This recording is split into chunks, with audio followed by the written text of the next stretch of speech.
Hello everyone, welcome to the wastewater engineering subject. So the remaining portion which is left from the previous session is two-stage digester. Okay, two-stage digester systems. Okay, before that we will recall some basic topics which we have covered in the previous lecture. Okay, so for what we have seen in the previous lecture, design of digesters, right? Sludge digestion designing. Okay, sludge digestion systems. Okay, in which we have already discussed about anaerobic sludge digesters, and it's a basic process, three steps we have seen: hydrolysis, acetogenesis and methanogenesis. Okay, then types of anaerobic digesters. Okay, so basically in the types of anaerobic digestion, first one is conventional and standard rate digesters, then second is high rate completely mixed single stage digester, and second is two stage digester. Okay, in which we have already seen what is the conventional digester and single stage digester. Okay, now we will talk about the two stage digester systems. This one, two stage digester system, right? Two stage means, as we have discussed the mechanism of first stage, similarly two stage systems will work simultaneously. Okay, the reaction or the material which is operated in the first stage. Okay, so after the completion of the basic requirement operation, that material will charge to the second stage. Okay, so you can see the figure number 11.4 that represent the diagram. Okay, basic diagram of two stage digester system, right? So two stage digester systems basically consist of two circular tank, which you can see in this figure number 11.4. okay, and that is are in the series. Okay, the diameter tanks are usually more than 6 meter, and the tube, okay, and liquid depth is tank is generally not less than 7 meter. The sludge is fed continuously and mixed vigorously in the first tank with the digestion of sludge take place. Okay, so first tank ની અંદર મટીરિયલને charge કરવામાં આવે છે, સ્લજને charge કરવામાં આવે છે. Okay, એનું input કરવામાં આવે છે કન્ટિન્યુઅસલી મેનરની અંદર. ઓકે, તો એ મટીરિયલ જે હોય છે, સ્લજ હોય છે, એ વિગરસલી એની અંદર મિક્સ થાય છે. ના વોટ ઇઝ ધ વિગરસલી? વિગરસલી મીન્સ કે rapidly. Okay, in the rapid manner. તો ફાસ્ટલી એને મટીરિયલને ચાર્જ કરવામાં આવે છે, એની અંદર મિક્સઅપ થાય છે મટીરિયલ વિગરસલી. એની અંદર એ મટીરિયલનું એજિટેશન સ્ટાર્ટ થાય છે ફર્સ્ટ ટેન્કની અંદર, અને આ જ ટેન્કની અંદર સ્લજનું ડાયજેશન થવાનું સ્ટાર્ટ થાય છે, right? Then the digested sludge is fed to the second tank for the concentrating or the storing of the sludge. Okay, and then after the completion of the digestion, that material is then taken to the another stage. Okay, for the further process. તો જ્યારે sludge digest થઈ જાય છે, તો એ મટીરિયલને સ્લજને પછી આપણે second નંબરના યુનિટની અંદર, ઓર વી કેન સે સેકન્ડ નંબરના સ્ટેજની અંદર આપણે ચાર્જ કરીશું, રાઈટ? કે જેની અંદર આપણે શું, એનો પર્પઝ છે કે એને કોન્સન્ટ્રેટિંગ કરવા માટે અને સ્ટોરિંગ પર્પઝ માટે, ફાઇનલ સ્ટોરિંગ માટેનું કરે. So the two tanks are generally called primary and secondary. Okay, તો જે બે સ્ટેજ છે આની અંદર યુઝ થાય છે, સ્ટેજ નંબર 1 અને સ્ટેજ નંબર 2, ઓર તો વી કેન એને સ્પેસિફાઈ કરી શકીએ છીએ એઝ અ સેકન્ડરી ટેન્ક અને પ્રાઇમરી ટેન્ક તરીકે, right? Normally primary tank is heated and design as the high rate single stage digester. Okay, તો જે પ્રાઇમરી ટેન્ક છે એની અંદર હીટિંગ માટેની પ્રોસેસ છે. ઓકે, થર્મલનું એપ્લિકેશન થાય છે, અને એને ડિઝાઇન કરી છે high rate single stage digester તરીકે, રાઈટ? ઓકે, તો ફિગર નંબર 11.4માં આપણે જોઈ શકીએ છીએ કે ફર્સ્ટ સ્ટેજની ટેન્ક કેવી રીતે છે અને સેકન્ડ સ્ટેજની ટેન્ક, રાઈટ? અને જે રીતે એમની વાત કરી છે કે ફર્સ્ટ સ્ટેજને આપણે પ્રાઇમરી ટેન્ક તરીકે ડિનોટ કરીએ છીએ. ઓકે, જે આ ફર્સ્ટ ટેન્ક છે એને પ્રાઇમરી ટેન્ક તરીકે ડિનોટ કરીએ છીએ, અને જે સેકન્ડ છે એને secondary, right? Primary and secondary tank. હવે ફર્સ્ટ ટેન્કની અંદર જે વાત કરી ગયા તેની અંદર બેઝિકલી કન્ટિન્યુઅસ મેનરની અંદર અને વિગરસ મિક્સિંગ થાય છે, મીન્સ કે મટીરિયલ ચાર્જ કરવામાં આવે છે એક સાઈડથી કન્ટિન્યુઅસ અને મિક્સઅપ થવાનું સ્ટાર્ટ કરે છે. તો તમે એરોના થ્રુ જોઈ શકો છો કે મટીરિયલ કન્ટિન્યુઅસલી વિગરિયસલી મિક્સ થાય છે. ઓકે, જુઓ અહીંયા મિક્સ થવાનું સ્ટાર્ટ કરે છે. અને બીજી એક વસ્તુ આની અંદર જે આપણે જોઈ ગયા છે કે heating, okay this one heating થવાનું સ્ટાર્ટ કરે. તો અહીંયા જુઓ સ્લજ હીટર પણ અહીંયા પ્રોવાઈડ કરવામાં આવ્યું છે આ સેક્શનમાં, એટ ધ બોટમ સેક્શનમાં સ્લજ. તો હીટિંગ પણ થાય છે પ્રાઇમરી ટેન્કની અંદર, રાઈટ. ઓકે, બીજી વસ્તુ કે જ્યારે મટીરિયલનું પ્રોસેસ સ્ટાર્ટ થાય છે અને એને ટ્રીટ કરવામાં આવે છે તો એ મટીરિયલને ઉપરના તરફથી ફિક્સ ડોમથી એને ક્લોઝ કરેલું છે અને એનું જે ઉપરનું સેક્શન છે એ ફિક્સ ક્લોઝ છે, મીન્સ એનક્લોઝ છે. અને જે ગેસ પ્રોડ્યુસ થાય છે જેને આપણે કહીશું ડાયજેસ્ટેડ ગેસ, ઓકે, એ ડાયજેસ્ટેડ ગેસ ટોપ સેક્શનમાંથી ઇમર્સ થાય છે, નીકળી જાય છે, રાઈટ. ધેન જે મટીરિયલ કમ્પ્લીટલી ડાયજેસ્ટ થઈ જાય છે એને સાઈડના સેક્શનમાંથી મટીરિયલને બહાર કાઢવામાં આવે છે, જેને કહેવાય છે સ્લજ આઉટલેટ. અહીંયા જોઈ શકો છો તમે સ્લજ આઉટલેટ. આ મટીરિયલને ચાર્જ કરવામાં આવે છે સેકન્ડ નંબરની ટેન્કને, જેને કહેવામાં છે સેકન્ડરી ટેન્ક ઓર second stage digester system. Okay, તો એની અંદર ચાર્જ કરવામાં આવે છે અને એની અંદર ફરીથી કોન્સન્ટ્રેટિંગ થવાનું સ્ટાર્ટ કરે છે મટીરિયલનું અને સ્ટોરિંગ પર્પઝ માટેની. તો આમાં પણ ગેસને ઉપરના તરફથી જે ગેસ નીકળે છે એને ઉપરથી ડિસ્ચાર્જ કરવામાં આવે છે, રાઈટ. ઓકે, હવે એની અંદર બેઝિકલી લેયર આપેલા છે અમુક. સ્કમ લેયર છે, સુપરનેન્ટ લેયર છે અને ડાયજેસ્ટિંગ સ્લજ ઝોન છે. તો કોન્સન્ટ્રેટિંગ થયા બાદ જે મટીરિયલ છે, જે ડાયજેસ્ટેડ સ્લજ છે, એને બોટમ સેક્શનથી રિમૂવ કરવામાં આવે છે, right. So this are the basic mechanism about the two stage digester systems. Okay, તો તમારે એક્ઝામ પોઈન્ટ ઓફ વ્યૂમાં આ રીતે તમારે સાયમેન્ટેનિયસલી એકના બાજુમાં બીજી ડ્રો કરવાની છે અને મટીરિયલનું કેવી રીતે ફીડઅપ થાય છે, આઉટલેટ કેવી રીતે છે, ઓકે, દરેક વસ્તુ બતાવવાની રહેશે.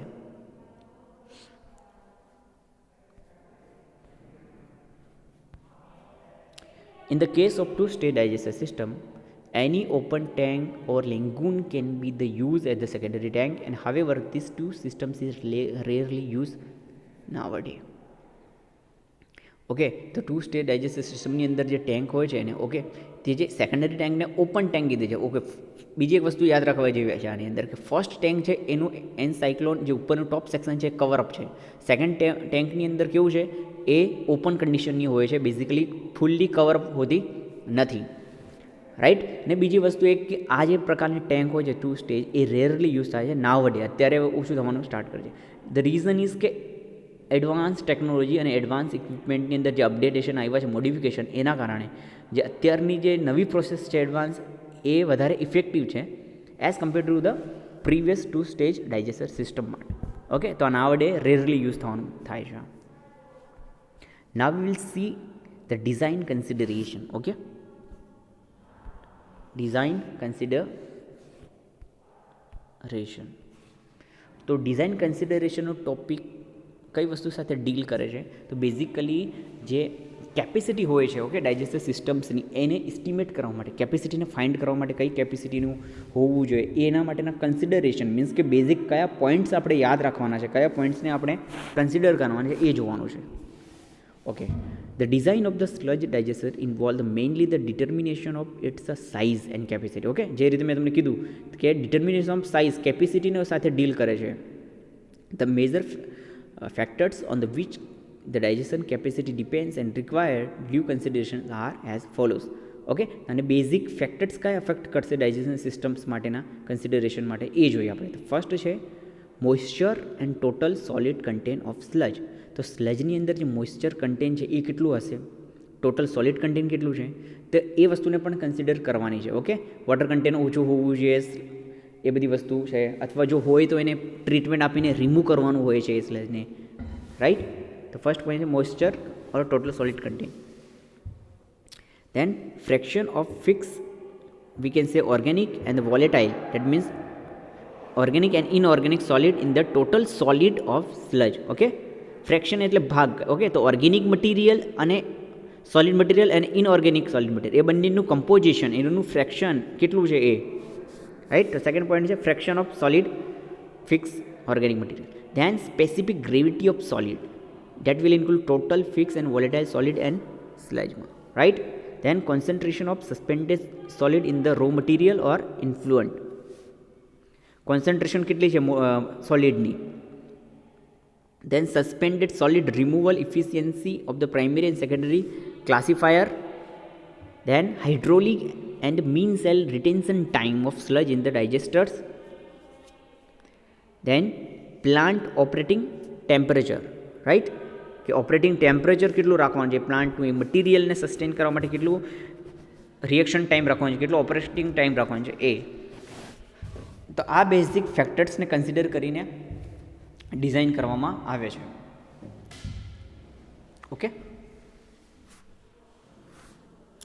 નાવ the question is what is the retention time. અહીંયા એક ટર્મિનોલોજી છે રિટેન્શન ટાઈમ. રિટેન્શન ટાઈમનું મિનિંગ થાય છે, રિટેન્શન મીન્સ કે કોઈ પણ મટીરિયલ કોઈ ઇક્વિપમેન્ટમાં કેટલા ટાઈમ સુધી અંદર રહેશે, કેટલા ટાઈમ સુધી એ રોકાશે, કેટલા ટાઈમ સુધી એ રિએક્શન કરે છે, એ વસ્તુને રિપ્રેઝેન્ટ કરે છે retention time. Retention means retain, રોકાવવું, એ જગ્યા પર રહેવું. તો વેસલ્સમાં, પાઇપમાં યા કોઈ પણ ઇક્વિપમેન્ટની અંદર પર્ટિક્યુલર મટીરિયલ કેટલા ટાઈમ સુધી અંદર રહે છે, રિએક્શન કરે છે, એને કહેવામાં આવે retention times. Okay, then design criteria. Based on the design, the field experience, the design criteria that are normally used for the design of the anaerobic digesters are as follows. Okay, તો ફિલ્ડના એક્સપિરિયન્સના basis ઉપરથી design criteria નક્કી થાય છે. Okay, તો કયા કયા હોય છે? Number of the unit, that is 1 for the plant up to the 4 LMD capacity. Okay, then 2 for the multiple of 2 large plant capacity. તો દરેક ડિઝાઇન ક્રાઇટેરિયા રાખેલા છે, કઈ રેન્જમાં કેટલા હોવો જોઈએ, ડાયામીટર કેટલું હોવું જોઈએ ટેન્કનો, 6 to 30 હોવું જોઈએ, sludge water depth of digester. તો જ્યારે ડિઝાઇનિંગ કરો તો 4 અને 9 મીટરની રેન્જની અંદર હોવું જોઈએ. ફ્રી બોર્ડ કેટલું હોવું જોઈએ એના માટેના ડેટા આપેલા છે. મીન સેલ રેસિડન્સ ટાઈમ તમને કીધું તો એને રેસિડન્સ ટાઈમને θc વડે કન્સિડર કર્યું છે. તો 30 to 10 days for the temperature 18 to 40. હવે એ પણ કોના બેસિસ પર છે? ટેમ્પરેચરના બેસિસ પર, કે 80 to 14 ડિગ્રી સેલ્સિયસ હોય છે. હાઇડ્રોલિક રિટેન્શન ટાઈમનું પણ ડેઝ વાઇઝ ક્લાસિફાઈડ કરેલું છે એ રીતે, રાઈટ? તો આ રીતે જે ડેટા છે એ ડેટાને કન્સિડર કરીને એને ધ્યાનમાં રાખીને ડિઝાઇનિંગ કરવામાં આવે છે. ઓકે, એનું વોલ્યુમેટ્રિક લોડિંગ છે પર કેપિટા બેઝિસ માટેનું આપેલું છે અહીંયા. Organic and solid loading rate આપેલું છે અહીંયા દરેક. તો દરેક ડેટા સ્પેસિફાઈ થયેલા છે, પ્રી ડિફાઇન હોય છે. આ ડેટાનું રેફરન્સ લઈને ડિઝાઇનિંગ કરવામાં આવે છે ફર્ધર. ઓકે, તો this all data is very necessary for the designing purpose of digester. Okay, કોઈ પણ ડાયજેસ્ટરની ડિઝાઇનિંગ કરવી હોય તો એક ફિલ્ડ એક્સપિરિયન્સના બેસિસ પર થાય છે, ફિલ્ડના જે પર્ટિક્યુલર ડેટા હોય છે એના બેસિસ પર. તો આ જે ડેટા છે એ મોર ઇસેન્શિયલ અને યુઝફુલ હોય છે જ્યારે કોઈ પણ નવા ડાયજેસ્ટરની ડિઝાઇનિંગ કરતા હોઈએ છે ત્યારે, રાઈટ? ઓકે, તો ડિઝાઇન ક્રાઇટેરિયામાં તમે આ જેટલા પણ પોઈન્ટ્સ આપેલા છે દરેક રેન્જ તમે યાદ રાખવાની છે અને લખવાની રહેશે.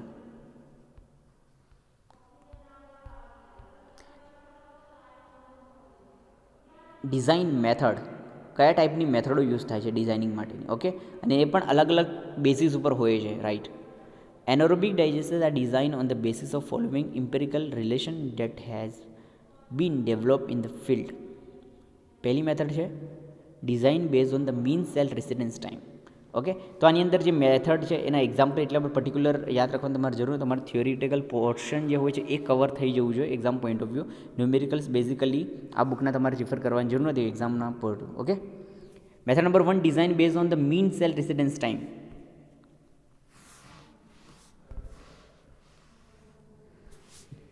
So in this method, the volume of design method computed on the average time for the which digestion sludge is retained in the digester. તો આ મેથડ શાના પર કામ કરે છે કે તમારું જે એવરેજ ટાઈમ છે, ઓકે, કે ડાયજેસ્ટિંગ સ્લજ કેટલા ટાઈમ સુધી ડાયજેસ્ટરની અંદર રહેવાનું છે એના બેસિસ ઉપર એ કામ છે, રેસિડન્સ ટાઈમ પર. તો જે રીતે મેં તમને કીધું residence time means theta. Okay, theta C કે મીન્સ કે તમારું મટીરિયલ, તમારું સ્લજ કેટલા ટાઈમ સુધી રિએક્શન આપે છે અંદર પર્ટિક્યુલર ઇક્વિપમેન્ટમાં રહેવાનું છે એના બેસિસ ઉપર હોય છે. તો એનું એક ઇક્વેશન રીતે એ લોકોએ ડિફાઇન કર્યું છે, right?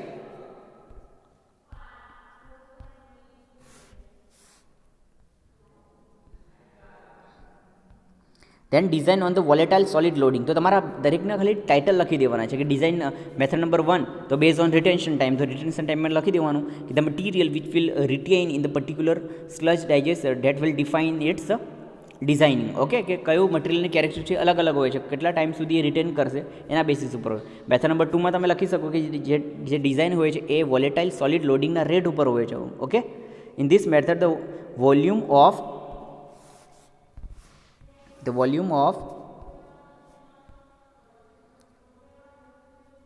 wait a second. Okay, so in this method the volume of digester is computed on the basis of loading criteria or volatile solid in the sludge. Okay, કયા ક્રાઇટેરિયા ઉપર કે જે મટીરિયલનું charging છે, solid loading કેટલું થાય છે, કેટલું material charge કરેલું છે વોલેટાઇલ, એના ઉપર ડિપેન્ડ કરે છે. The loading therefore varies with the volatile solid content and volatile specific gravity. Okay, volatile solid loading rate of various detention time are available in the literature. Okay, તો આ વસ્તુ કોના પર ડિપેન્ડ કરે કે મટીરિયલ કેટલું ચાર્જ થાય છે. હવે અહીંયા વોલેટાઇલ ટર્મિનોલોજી યુઝ થઈ છે. મટીરિયલ જે છે વોલેટાઇલ સોલિડ લોડિંગ ઉપર કરે છે. Volatile means the volatility means કે મટીરિયલ કેટલું તમારું ઇવાપોરેટ થાય છે પર્ટિક્યુલર ટાઈપ સુધી, કેટલા એટમોસ્ફિયરના ટેમ્પરેચર ઉપર એ કેવું રિસ્પોન્સ આપે છે. ઓકે, હાઈલી વોલેટાઇલ છે કે ઓછું વોલેટાઇલ છે, એટમોસ્ફિરિક પ્રેશર ઉપર એની કન્ડિશન કેવી છે. જો એટમોસ્ફિરિક પર એની જે અવસ્થા હોય છે એની કન્ડિશન, એ જ વસ્તુ જ્યારે રિએક્શનમાં થશે ત્યારે કે શું પ્રોપર એના ચેન્જીસમાં આવવાનો છે તે વોલેટિલિટીના ઉપર ડિપેન્ડ કરશે. તે મટીરિયલ જે વોલેટાઇલ મટીરિયલ હોય છે એના લોડિંગ રેટ ઉપર ડિપેન્ડ કરશે. Okay, method number 2. Method number 3,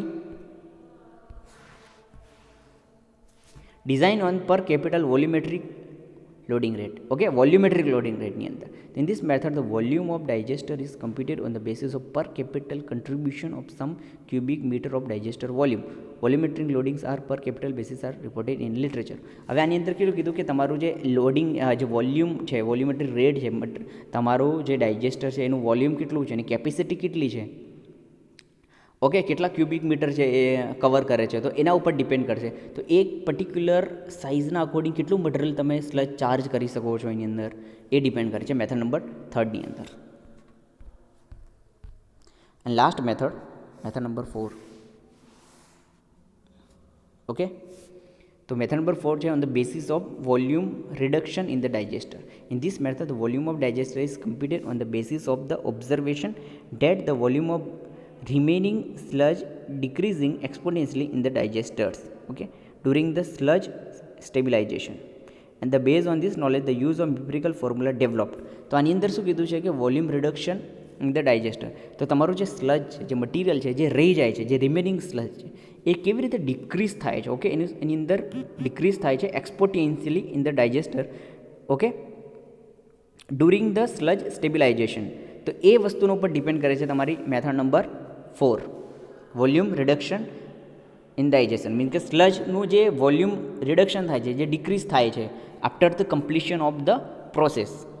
right, so basically 4 method અહીંયા આપણે જોઈ ગયા છે. ઓકે, એ 4 મેથડના તમારા ટાઇટલ સાથે એનું નામ યાદ રાખવાનું છે અને એનું તમારે ડિસ્ક્રિપ્શન આપવાનું છે કે એમાં શું થાય છે. રાઈટ, ડિઝાઇન મેથડમાં તમારે 4 મેથડના ટાઇટલ આપીને એમનું ડિસ્ક્રિપ્શન આપવાનું રહેશે. ઓકે,